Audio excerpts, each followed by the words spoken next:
Welcome to Souljourns, and to the story of how a strong, young, smart, vital man in England, confined to a wheelchair, found his life changed by Sai Baba.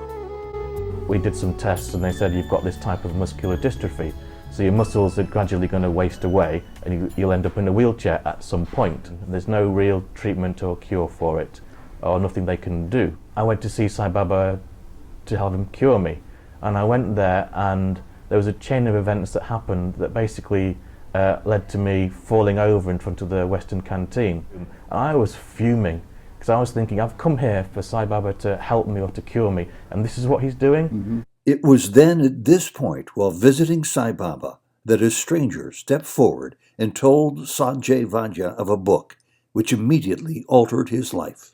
And it was a chapter on pain and suffering, and that completely changed my life, because what it told me was that Sai Baba is very much with me through this journey, and whatever the pain and suffering is there is kind of he's taking care of me in the process.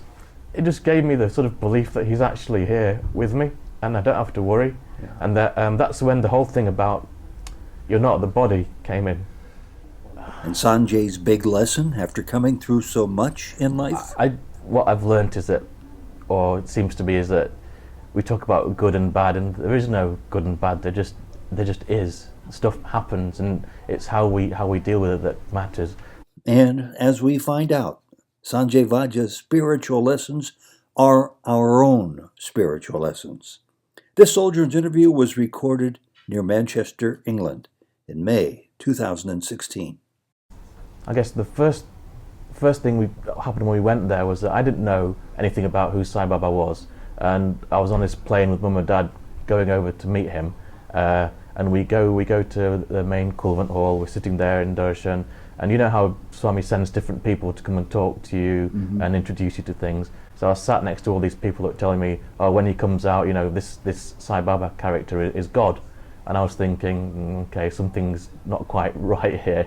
And everyone kept telling me he's God, and I thought, I didn't know what to believe apart from I need to get out of here quite quickly. I wasn't, up until that point, I wasn't particularly religious. I went to the temple because Mum and Dad took me, but I wasn't spiritual at all. And I was kind of felt a little bit lost in terms of where am I supposed to go in life, what am I supposed to do? And I find myself here in Puttaparthi. I was then kind of in a place where I was, frightened. But I guess of all my shortcomings and things about not being good enough for God, and those sort of emotions were there. So, and then so I thought, okay, if you are God, then how on earth am I supposed to relate to you?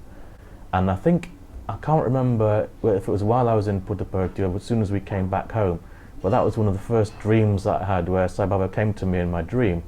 And what happened was that we were all at home. So I was at home with my family, and we sat around the dining table having dinner, and Sai Baba was sat around the table with us. So we were just having a family meal. And then after that we went to the pub and played pool. Beautiful dream. And it was that was it. Did Baba have a pint of bitters? I don't know. I don't know if I can't remember. I don't think he was wearing his orange robe or anything. But I remember he was obviously there with his hair, and we just played pool. Wonderful. And for me, that's that a was delightful dream. It was. And I woke up and I thought, oh, you're my friend. You're my best friend. That's how I relate to you. Oh, did he bless you. I mean, I've heard of some really strange dreams. This is a beautiful dream, I think. Yeah. If the net result is to walk away feeling Baba as your friend. That's how it started for me. When I was growing up, no problems at all. I was into all sorts of sports and everything was fine. And then when I was at uni, I started to notice I was getting a little bit weaker. The way I climbed stairs had changed. And then we did some tests and they said, you've got this type of muscular dystrophy. So your muscles are gradually going to waste away and you'll end up in a wheelchair at some point. So I'm in a wheelchair now. I've been in a chair for the last 7 or 8 years.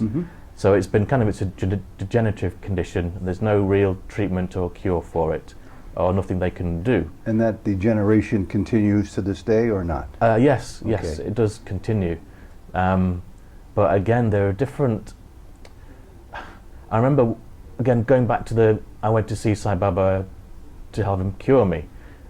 One of the trips I went, I can't remember the date exactly, maybe it was in the early 2000s, and I went there and there was a chain of events that happened that basically led to me falling over in front of the Western canteen, and I fell over in such a way that I kind of ripped my trousers and I cut my knee, and there was a kind of like a big Australian guy who was there with me at the time, and he pretty much carried me back to my room, and I was just there with my mum at the time, and so we went back to the room, and I was fuming, because I was thinking, I've come here for Sai Baba to help me or to cure me, and this is what he's doing. So I kind of I cried for a bit, and then I stayed in my room for a couple of days and said, you know, almost like, get stuffed, mate, I'm not interested. Yeah, if this is what you're going to do. Yeah, thanks, but no thanks.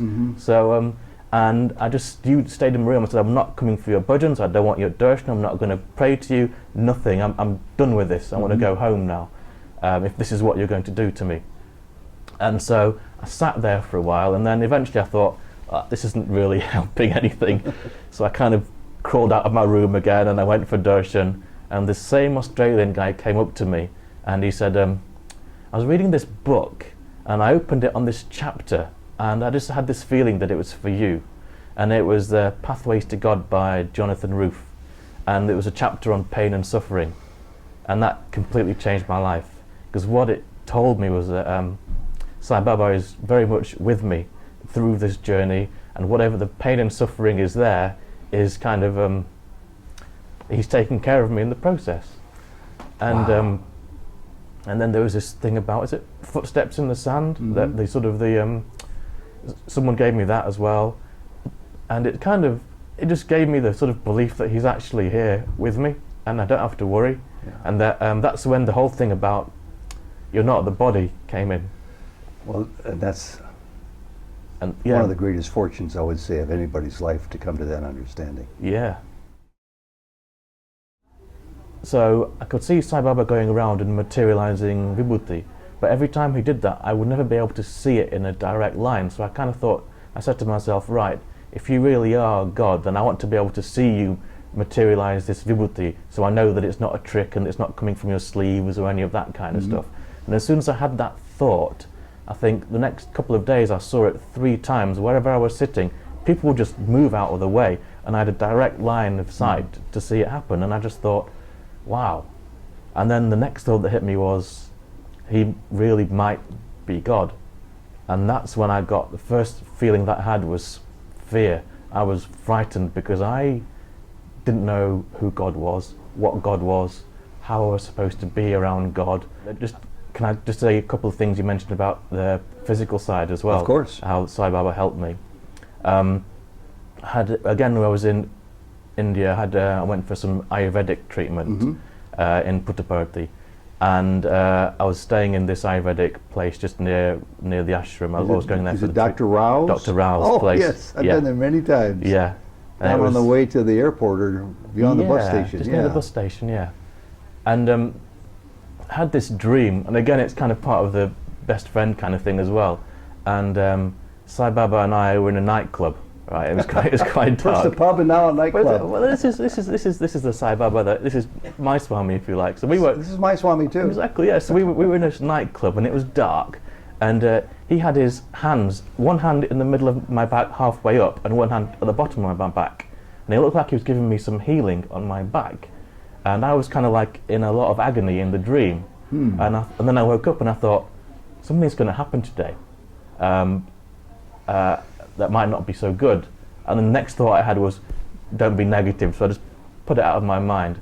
But sometime that afternoon, in Dr. Rao's place, marble floors, and somebody had spilt some water, and I hadn't seen it. Very slippery. Very, very slippery. So I slipped on it, and both my feet went from under me, and I kind of like went up in the air and landed on the base of my spine on the marble. And I thought, what's going to happen now? And I think the only thing that I hurt was my big toe, had a bit of a bruise on it. But my spine, when I looked at what happened, I should have damaged my spine.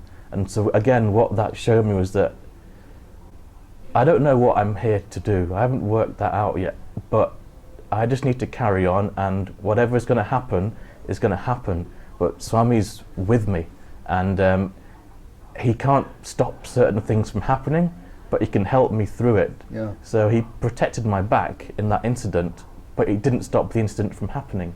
So again, for me, that was like, yeah, he's with me. So, and he keeps saying, why fear when I'm here? So I would like to talk a few extra minutes about this. You said you had a couple of things you wanted to say about your condition. For those who are watching, whether they're new to Baba or they've been around Baba's form for a long time, and they're challenged in one way or another, doesn't have to be like your challenge. What can you say, drawing from your time now with the divine form, that can underscore their reason for hanging in there emotionally and spiritually as you continue to do? What can you say that might be of usefulness? I'm sure you've been tempted to give up.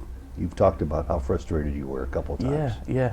You have good days and bad days, but mostly good days as far as I'm concerned. But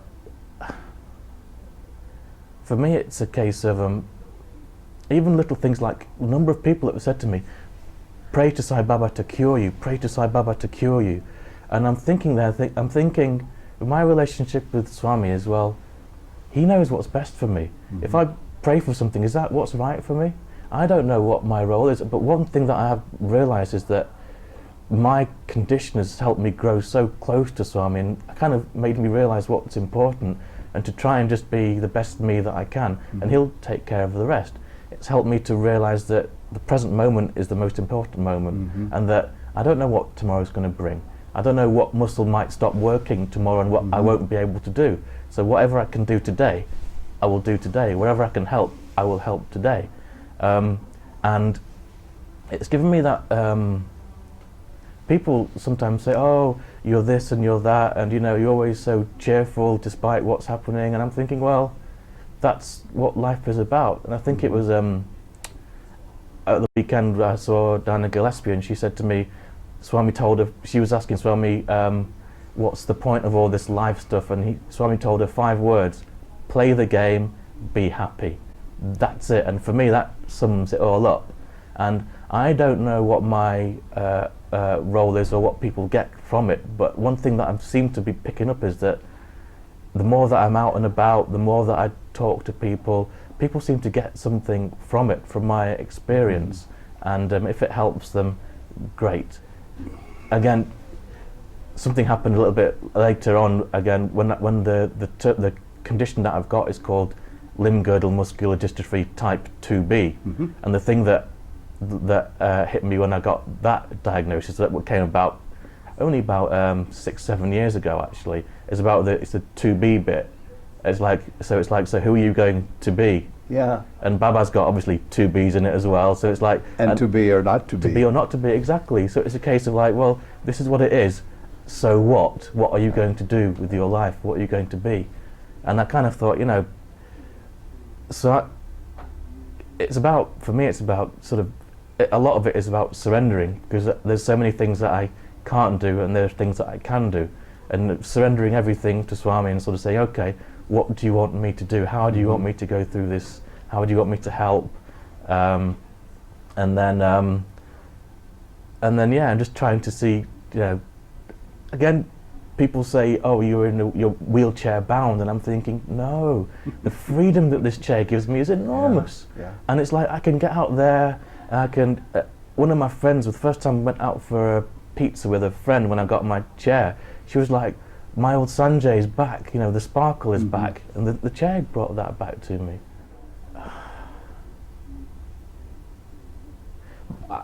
What I've learnt is that, or it seems to be, is that we talk about good and bad, and there is no good and bad. There just is. Stuff happens, and it's how we deal with it that matters. Sanjay, you've given us some wonderful insight as to how you came to Sai Baba, as to how Sai Baba has transformed you. You haven't yet told us who Sai Baba is. I know he's the fellow who meets you at the pub. Yeah. And goes to a nightclub occasionally with yeah. My mind is saying, oh, he's God, but I'm thinking, well, I don't know what God is, so I'm resistant. I'm reluctant to call him God because I don't know. But then I know that he's kind of like, sometimes, very occasionally, I do get the sense that he's me and I'm him as well. But then I feel, how can you be so arrogant to say that? But then, isn't that what he says, that we are him and he is us? Could it hardly be arrogant if that's what he says is the number one and only lesson he wants you to learn about yourself? Well, it's my mind. When I say that, my heart goes, yeah, bingo. But my mind is going, you can't say that. But you can, But you and can, you did. exactly.